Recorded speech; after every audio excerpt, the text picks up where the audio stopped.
España, say again the call sign. España 5005. Boeing 737, yes.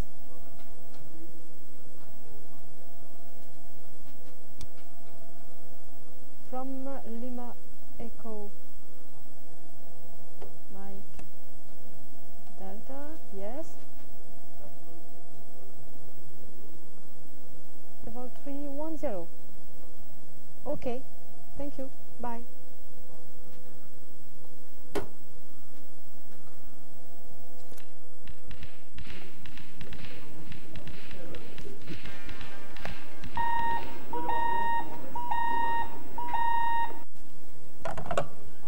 Allô, oui, Cotra?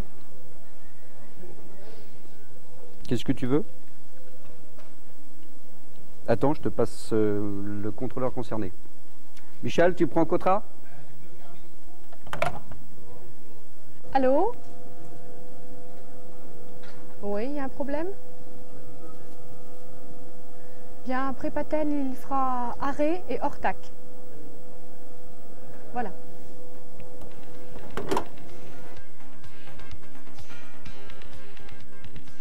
Tu as bien reçu ta fiche? Oui. Ça t'intéresse de savoir ce qui s'est passé depuis que tu l'as rédigée? Ah oui.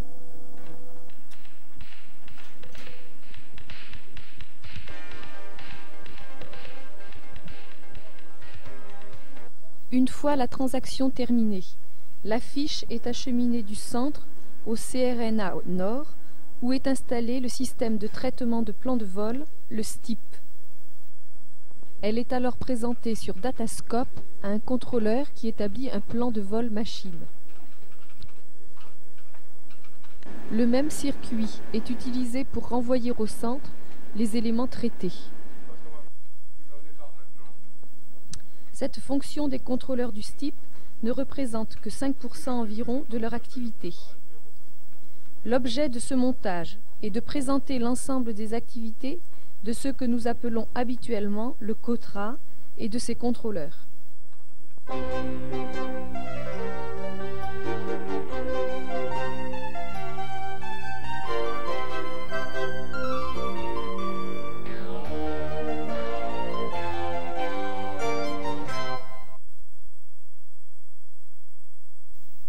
Le STIP, que nous baptisons abusivement COTRA, n'est en fait qu'un des éléments de ce dernier.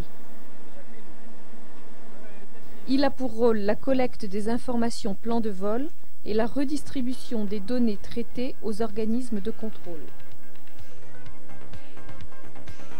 En France, ce système est centralisé et porte le nom de système de traitement initial des plans de vol.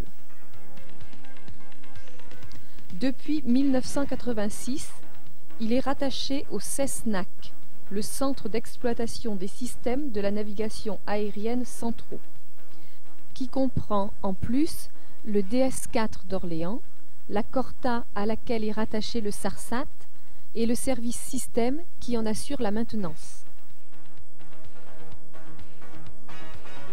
Le STIP est implanté au CRNA Nord à Athis-Mons. Il est composé de calculateurs de la nouvelle génération, de micro-ordinateurs et de périphériques de commutation et de gestion qui vont assurer toutes les fonctions définies du système.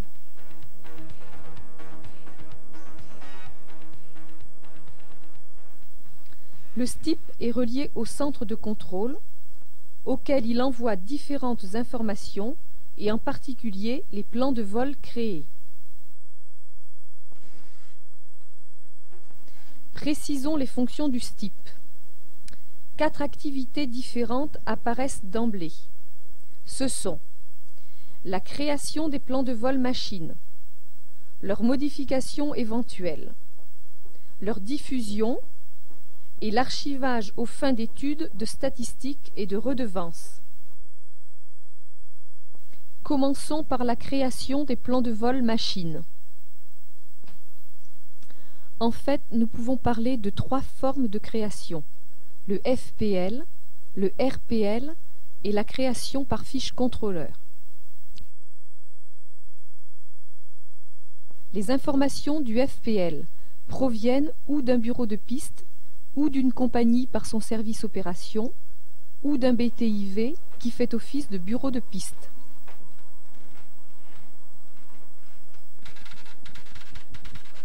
Ces informations transitent par le RSFTA jusqu'à la salle d'exploitation du STIP, où elles vont être traitées, vérifiées, complétées et transformées en plan de vol machine.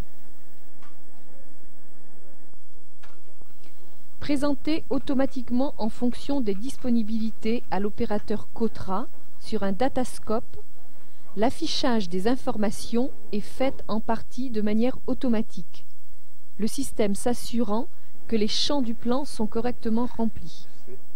C'est le cas, par exemple, de l'indicatif, du type de vol, du type d'avion, de ses performances et de ses équipements. La partie concernant la route demandée n'est pas automatique et le contrôleur COTRA doit la décrire, la confirmer ou la modifier. Bien entendu, il s'applique à reporter la route demandée si elle est correcte. Pour s'aider dans cette tâche, il utilise des tables de consignes dans lesquelles il va chercher des compléments d'information et des cartes de route, grandes cartes murales visibles de toutes les positions. Si la route demandée est conforme à un itinéraire décrit dans les tables de données, le contrôleur fait apparaître la route complète dans le plan de vol machine en composant simplement la balise d'entrée et la balise de sortie de l'espace français. Cette information est signalée par la lettre I précédant ces deux balises. Sur cet itinéraire, il peut y avoir des trajets alternatifs liés au PDR de week-end ou aux zones militaires. L'existence de tels trajets apparaît dans des fichiers sous forme de tirets et le choix en est fait automatiquement en fonction des éléments transmis au STIP par les DCC ou par les CCR. Dans de nombreux cas, il n'existe pas d'itinéraire prévu. Le contrôleur COTRA doit alors fabriquer la route en tenant compte des points demandés. Utilisant les supports qui l'entourent, il crée la route de façon manuelle. Cette transaction porte le nom de patate et s'identifie par la lettre P placée devant la route décrite. Cette information peut être obtenue en salle de contrôle en demandant le message plan de vol traité XNUM.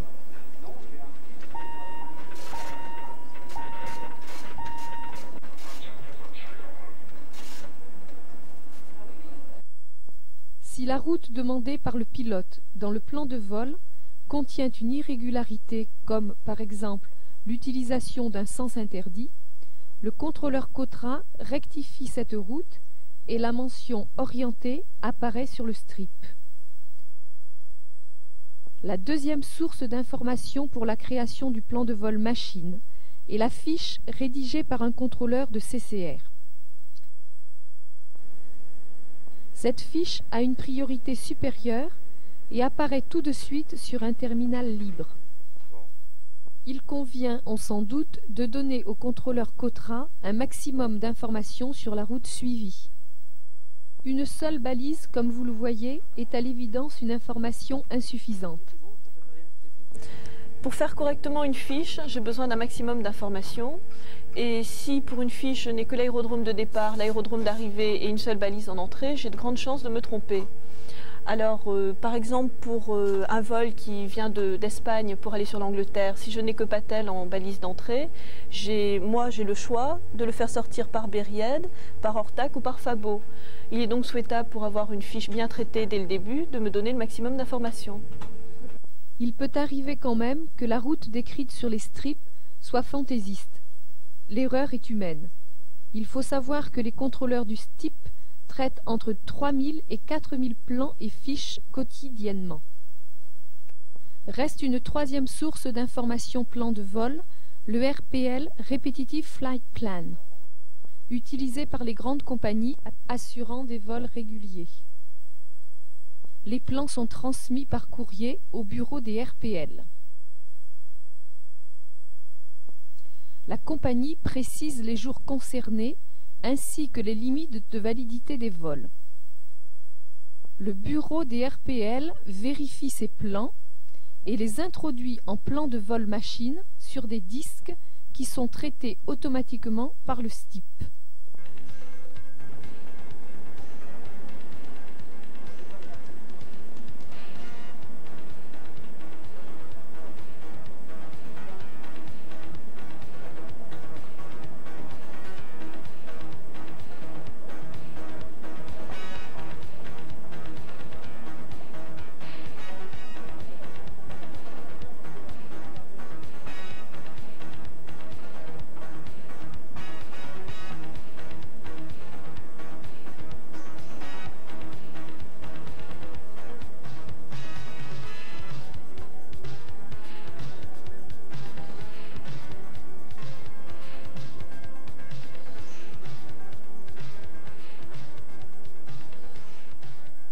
Nous nous trouvons ici dans le bureau des RPL et de la mise à jour des tables CA.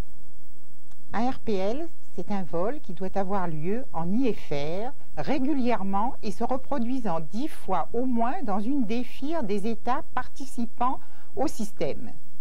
Nous recevons ici 2 fois l'an, la saison d'hiver et la saison d'été, tous les bordereaux des compagnies. Nous traitons donc les bordereaux de ces compagnies. On étudie un par un les vols et nous ajoutons la route. Ensuite, nous les rentrons dans le calculateur.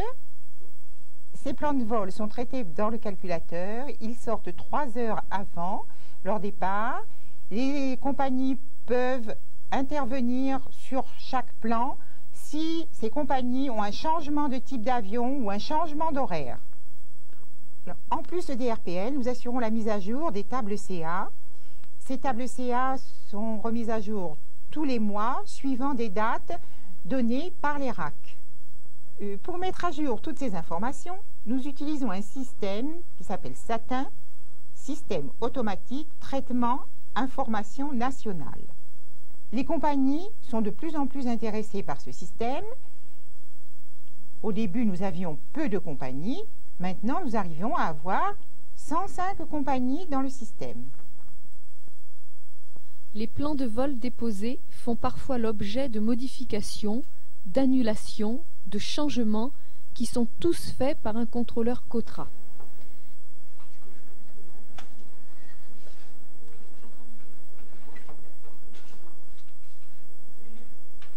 Ces messages qui transitent via le RSFTA sont traités comme les plans de vol. Ils apparaissent sur les écrans d'exploitation et l'opérateur, après avoir appelé le plan à modifier, le traite à nouveau avec les données actualisées.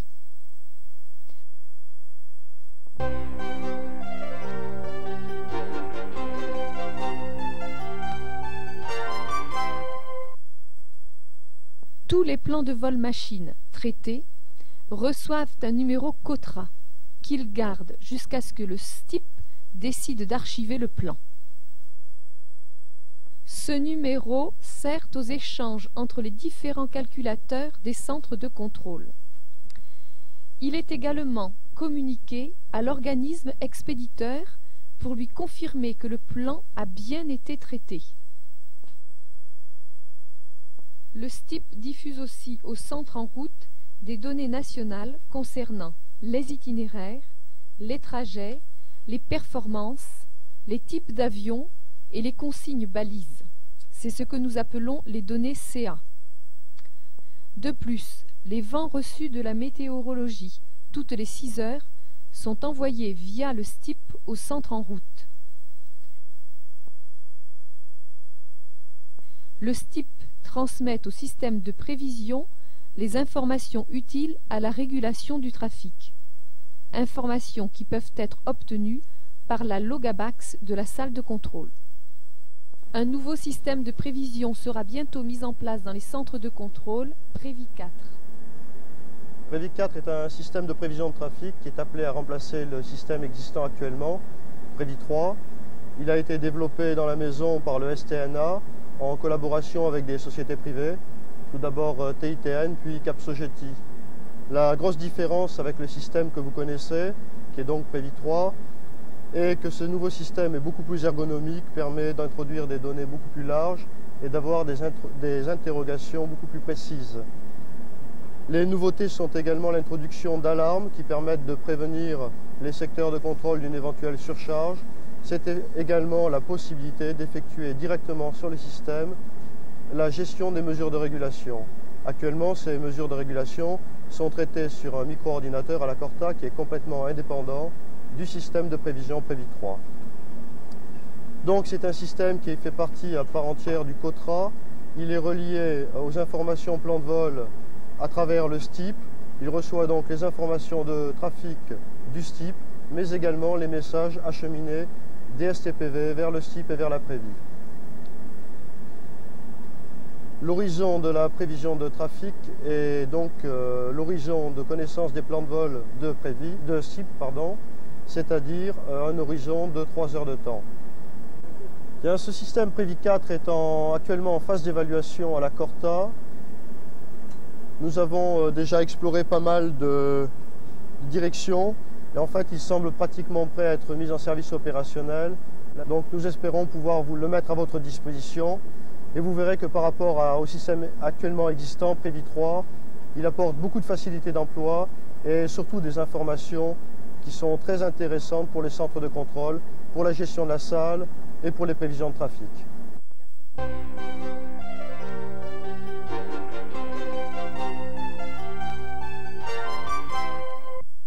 Les objectifs de l'archivage sont de fournir les éléments nécessaires au calcul des redevances, aux statistiques et à diverses études.